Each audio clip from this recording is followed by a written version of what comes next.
ಮಂದಿರವನ್ನು ಕಳಿಸ್ತೀವಿ. ಮತ್ತೆ ಅಲ್ಲಿ ಬಾಬ್ರಿ ಮಸೀದಿ ನಿರ್ಮಾಣ ಮಾಡ್ತೀವಿ ಅಂತ ಹೇಳ್ತಾರೆ.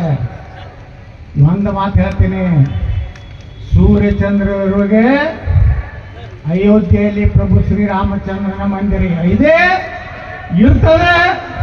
ನಾವು ಹಿಂದೂಗಳು ಯಾರು ಕೈಕೊಟ್ಕೊಂಡಿಲ್ಲ. ಅವಾಗಿನ ಹಿಂದೂಗಳಂಗೆ ನಾವು ಮಕ್ಕಳಲ್ಲ. ಈಗ ನಮ್ಮನ್ನ ಜಾತಿ ಒಳಗೆ ಹೊಡಿಲಾಕತ್ತೀರಿ. ನೀವೇ 108 ಜಾತಿ ಮಾಡ್ರಿ. ಹಿಂದೂ ಧರ್ಮ ಭಾರತದ ವಿಚಾರ ಬಂದಾಗ ಸಮಸ್ತ ಹಿಂದೂಗಳು ಒಂದಾಗಿ ನಾವು ಹೋರಾಟವನ್ನು ಮಾಡ್ತೀವಿ ಅಂತ ಮಾತಾಡಿ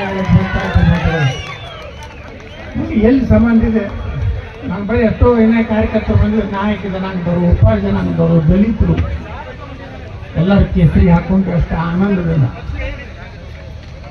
ಇವತ್ತು ಡಾಕ್ಟರ್ ಬಾಬಾ ಸಾಹೇಬ್ ಅಂಬೇಡ್ಕರ್ ಅವನ್ನ ಸ್ಮರಣೆ ಮಾಡರು.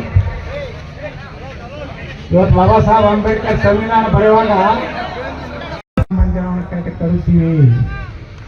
ಮತ್ತೆ ಅಲ್ಲಿ ಬಾಬ್ರಿ ಮಸೀದಿ ನಿರ್ಮಾಣ ಮಾಡ್ತೀವಿ ಅಂತ ಹೇಳ್ತಾರೆ.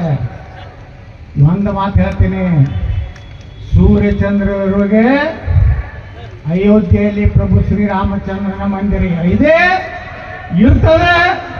ನಾವು ಹಿಂದೂಗಳು ಯಾರು ಕೈಕೊಟ್ಕೊಂಡಿಲ್ಲ. ಅವಾಗಿನ ಹಿಂದೂಗಳಂಗೆ ನಾವು ಮಕ್ಕಳಲ್ಲ. ಈಗ ನಮ್ಮನ್ನ ಜಾತಿ ಒಳಗೆ ಹೊಡಿಲಾಕತ್ತೀರಿ. ನೀವೇ 108 ಜಾತಿ ಮಾಡ್ರಿ. ಹಿಂದೂ ಧರ್ಮ ಭಾರತದ ವಿಚಾರ ಬಂದಾಗ ಸಮಸ್ತ ಹಿಂದೂಗಳು ಒಂದಾಗಿ ನಾವು ಹೋರಾಟವನ್ನು ಮಾಡ್ತೀವಿ ಅಂತ ಮಾತಾಡಿ ಎಲ್ಲಿ ಸಂಬಂಧ ಇದೆ? ನನ್ನ ಬಳಿ ಎಷ್ಟೋ ಏನೇ ಕಾರ್ಯಕರ್ತರು ಬಂದಿದ್ರು, ನಾಯಕ ಜನಾಂಗದವರು, ಉಪಾರ ಜನಾಂಗದವರು, ದಲಿತರು ಎಲ್ಲರ ಕೇಸರಿ ಹಾಕೊಂಡು ಅಷ್ಟು ಆನಂದದಿಂದ ಇವತ್ತು ಡಾಕ್ಟರ್ ಬಾಬಾ ಸಾಹೇಬ್ ಅಂಬೇಡ್ಕರ್ ಅವನ್ನ ಸ್ಮರಣೆ ಮಾಡರು. ಇವತ್ತು ಬಾಬಾ ಸಾಹೇಬ್ ಅಂಬೇಡ್ಕರ್ ಸಂವಿಧಾನ ಬರೆಯುವಾಗ ಇಂತಹ ನೈಜ, ಇಂಟ್ರೆಸ್ಟಿಂಗ್ ಹಾಗೂ ಕ್ಯೂರಿಯಾಸಿಟಿ ಸುದ್ದಿಗಳು ನಿಮಗೆ ಸಿಗಬೇಕು ಅಂದ್ರೆ ಇಂಡಿಯಾ ಫಸ್ಟ್ ಟಿವಿ ಸಬ್ಸ್ಕ್ರೈಬ್ ಮಾಡಿ. ಒಂದು ಲೈಕ್ ಕೊಟ್ಟು ವಿಡಿಯೋ ಶೇರ್ ಮಾಡುವ ಮೂಲಕ ನಮ್ಮನ್ನು ಮತ್ತಷ್ಟು ಪ್ರೋತ್ಸಾಹಿಸಿ. ಇಂಡಿಯಾ ಫಸ್ಟ್, ನಿರ್ಭೀತಿಯಿಂದ ನಿಮಗಾಗಿ.